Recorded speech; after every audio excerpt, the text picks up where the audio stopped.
Iran has officially reclosed the Strait of Hormuz. 20% of the world's oil supply just got cut off, and I want to show you exactly what that's going to cost you.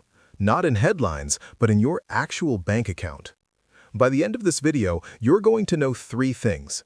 Number one, how much more you're going to spend on gas and groceries over the next 6 months. I've done the math, and the number is bigger than you think. Number two, what this war is quietly doing to your savings account and your 401k right now, even if the market looks calm. And number three, the 5 specific moves I would make this week if I were starting from zero. The third one is the move most people skip. It's also the most important. Don't skip it. Let's get into it. Let me give you the 60-second version of what's actually happening, because you need this context for the financial stuff to make sense. This conflict has been building since February 2026.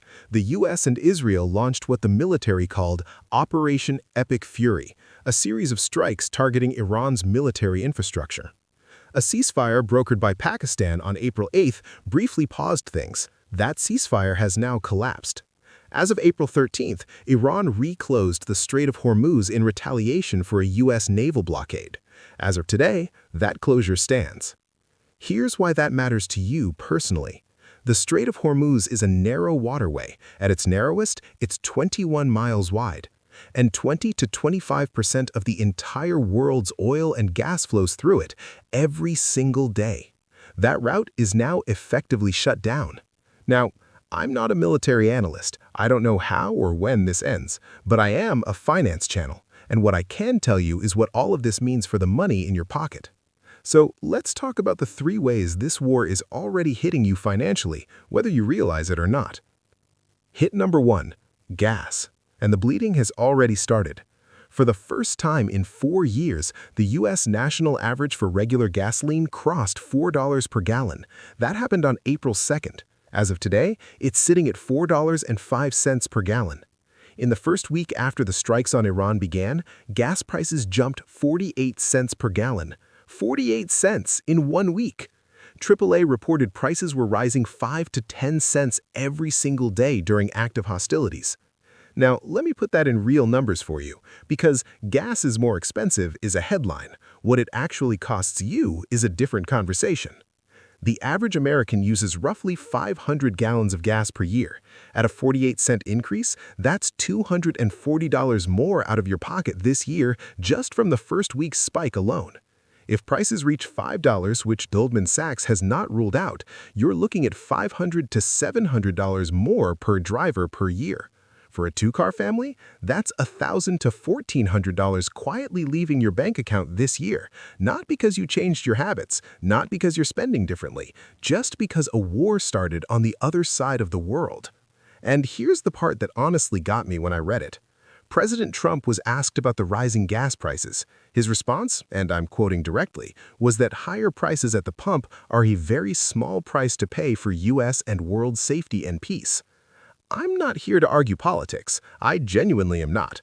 But I will say this, $1,000 extra a year is not a small price if you're earning $50,000. It's 2% of your take-home pay. Gone. Just like that. So what do you do about it? I'll cover that in the action section at the end. But first, hit number 2. And this one is actually more dangerous than the gas prices because almost nobody is talking about it yet. Hit number 2, groceries. And I want you to understand something about this one that is not in any headline I've seen. Gas prices react immediately. You feel them the same week the conflict starts. Grocery prices are different. They're a slow-motion tsunami. You don't see them coming until they're already on shore. Here's how this works in 3 layers. Layer 1, and this is happening right now.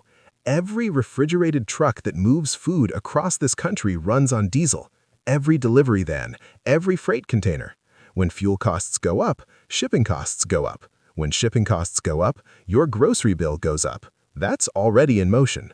Layer 2, this one hits in 3 to 6 months, and this is the part that surprised me most when I dug into the research.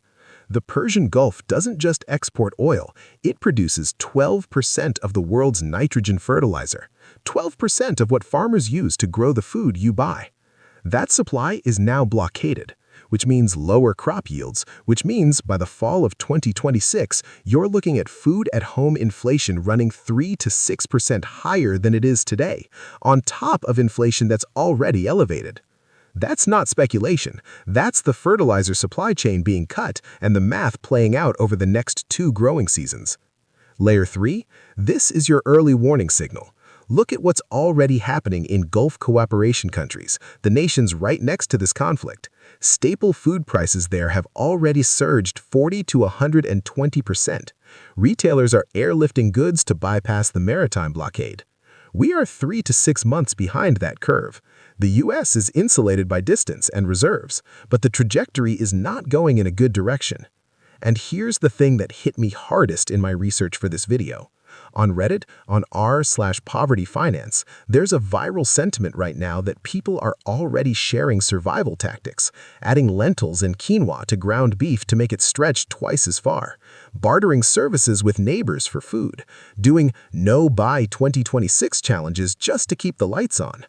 These are college-educated workers doing this in 2026 in America. I'm not saying it gets that extreme for everyone, but when those are the conversations happening right now, that's the reality we need to be planning around. All right, hit number 3. This one is about your savings and your 401k, and the part the financial media is glossing over. And I want to explain something that most people don't fully understand about how this war connects to your retirement. Here's where things stand. The Federal Reserve held interest rates at 3.5% to 3.75% at their last meeting in March. That was already the decision before the Strait of Hormuz closure escalated. Since then, market expectations for a rate cut have been pushed back entirely. We are now looking at the Fed holding rates steady through December 2026 at the earliest. Why does that matter to you? Because every financial decision that was on hold waiting for rates to drop, your mortgage refinance, your car loan, your home purchase, just got delayed by an entire year. The relief you were waiting for got pushed to the back of the line. Now, the market, I want to be honest with you here because I'm not going to catastrophize this. The S&P 500 is down roughly 9% since the conflict began. A balanced 60-40 portfolio is down about 5%. That's not a crash, but it's not nothing. The smart money, and I mean institutional money, the people who move markets, is quietly rotating out of high-growth tech stocks and into 2 places: dividend-yielding ETFs, some of which are currently paying 8 to 12%, and government bonds offering 3.6% risk-free. We are in a higher-for-longer environment. That changes the playbook.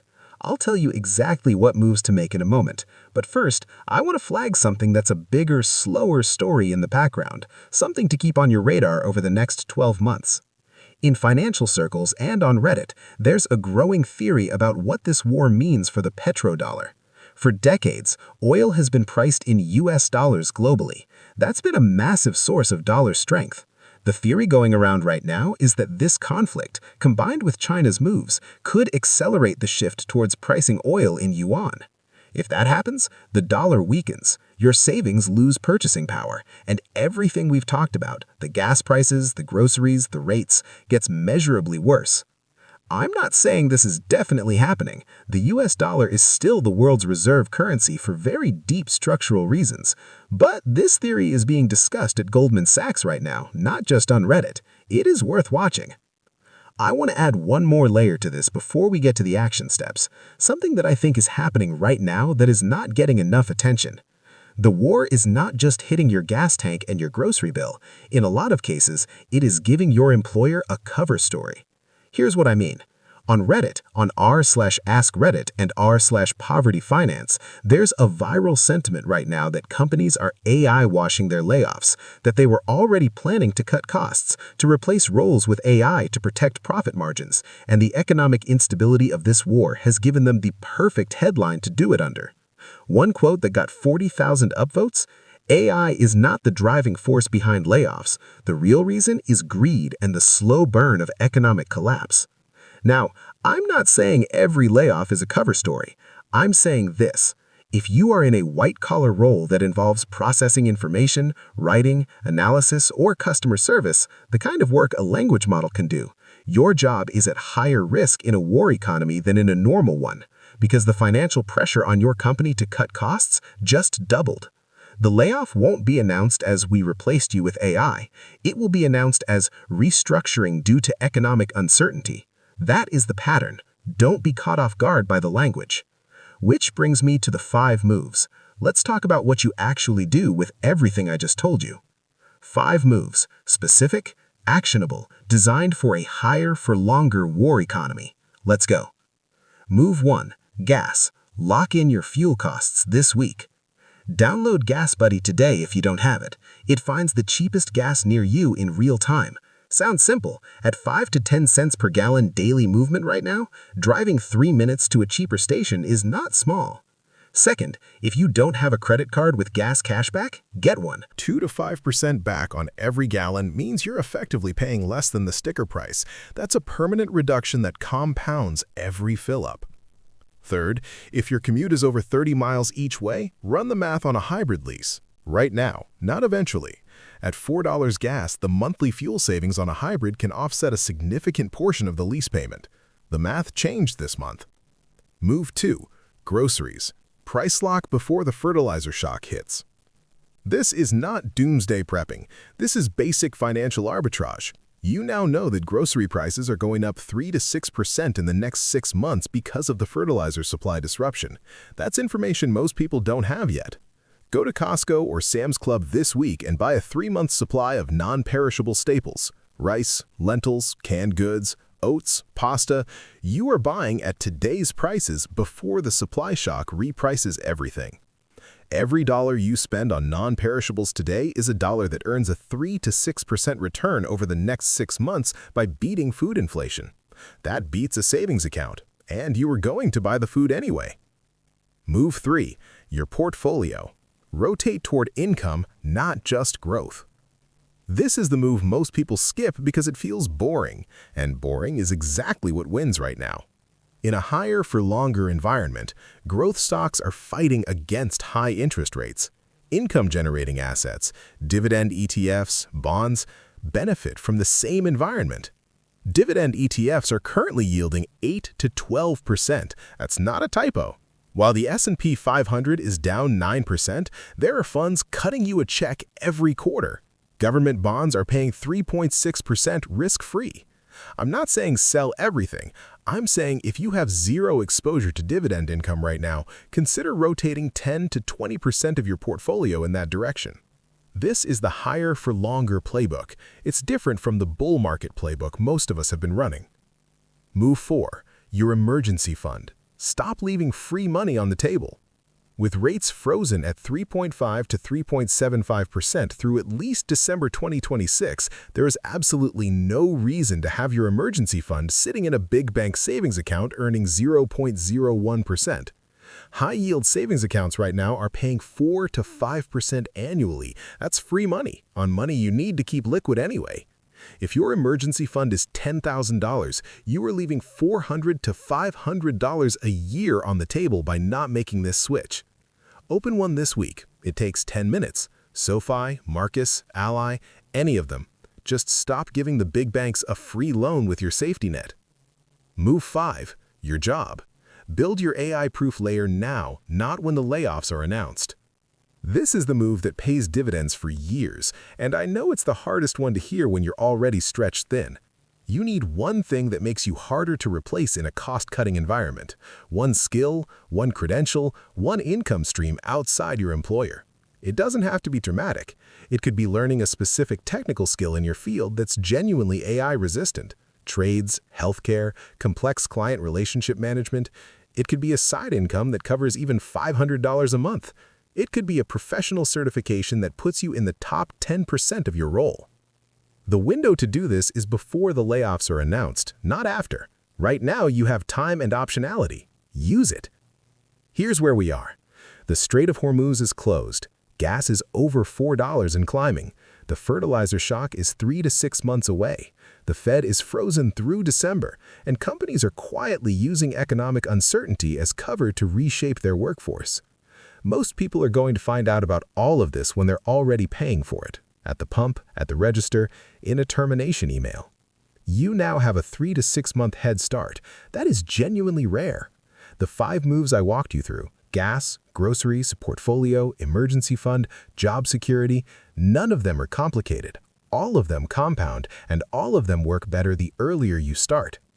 If this video gave you something useful, one thing you're going to do differently this week, the best thing you can do is send it to one person who needs to hear it. Not for me, for them. Because this information is out there, but it's not being translated into what it actually means for regular people's bank accounts. That's what this channel is for. I'll see you in the next one.